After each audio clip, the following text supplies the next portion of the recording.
a class of young Goodman Brown. In the previous class, I talked about the settings and the characters of the short story. Today, I will give you the summary.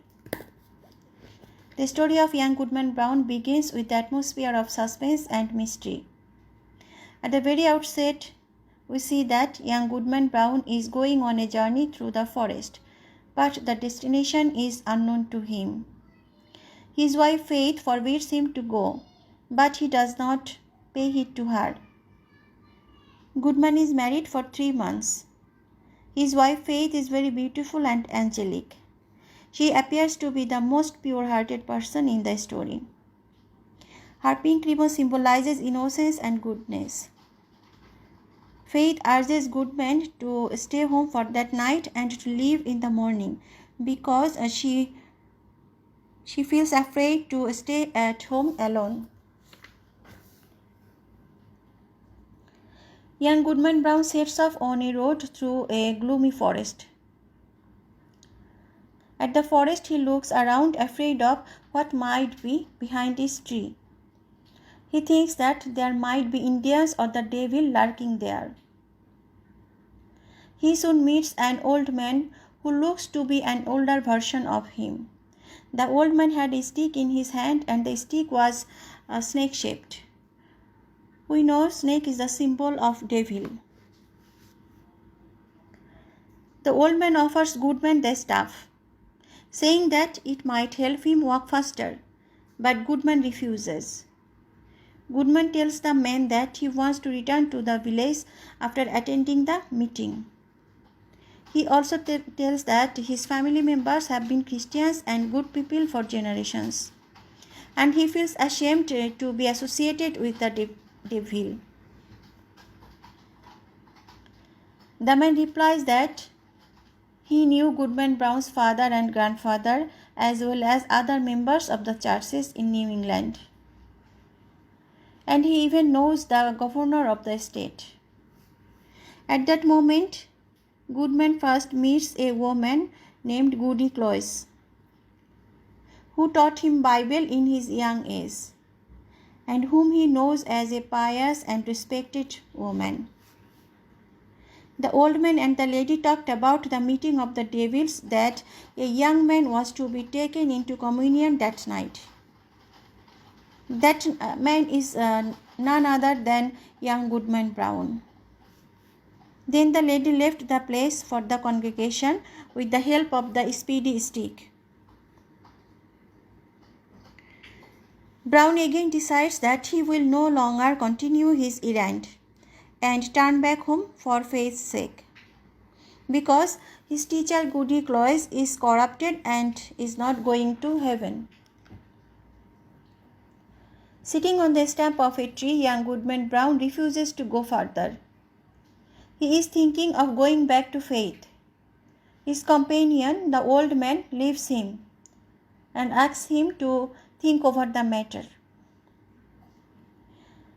Before disappearing, the old man gives Brown his staff, telling him that he can use it as a transport for going to the ceremony if he changes his mind. Soon Brown hears the voices of the minister of the church and Deacon Gocking, who are also on the way to the ceremony of the devils. It shocks young Goodman Brown. He swears that even though everyone else in the world has gone to devil, for Faith's sake, he will stay true to God. His love for Faith resists him to go to the congregation. At that time, Brown hears the voice of the people of his community. The sound of the voice came again, and that time he hears the voice of a young woman. He feared that this may be his wife Faith. He started to scream out. Suddenly he saw a pink ribbon flying towards him, just like that one Faith had in her hair at the time of his departure. At this moment he lost all his faith. He cried out, "My faith is gone." Now he realizes that there is no good on earth. He invited evil. He grabs the staff which pulls him quickly through the forest towards the ceremony.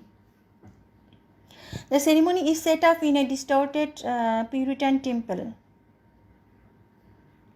The trees around it are on fire, and he can see in the firelight the faces of various respected members of the community, along with disreputable men and women, and Indian priests. But he does not see Faith, and once again he starts to hope that Faith might not be there. Then a figure appears on a rock and tells the congregation to present the converts. Goodman Brown thinks that he can see his father beckoning him forward and his mother trying to hold him back. Before he can rethink, the minister and Deacon Gocking drag him forward to the blazing rock. Goody Cloyes and Martha Carrier bring forth another woman. Slender, and she was veiled so that her identity cannot be known. Then the dark figure informed the crowd of the evil deeds of their leader. The priest declared that evil is the nature of mankind. The dark figure tells the veiled women to show themselves each other. Goodman Brown sees that the other convert is Faith. He tells Faith to look up to heaven to seek mercy from God and to resist the devil. Then Brown suddenly finds himself alone in the forest. In the next morning, Goodman Brown returns to Salem village, and every person he meets seems to him evil. He sees the minister, hears Deacon Gocking praying, but he refuses to accept the blessings and calls Deacon Gocking a wizard. He sees Goody Cloyes quizzing a girl on Bible verses. He snatches the girl from her. He sees Faith at his own house, but refuses to greet her. Goodman Brown is not sure whether the encounter in the forest was a dream. But for the rest of his life, he excommunicated himself from his community. He lived the rest of his life in depression because he could not trust anybody. His life ended miserably because his utopia of a world without evil is destroyed. So, my dear girls, up to this from this class, I think I am able to make you understand my lecture. Thank you very much.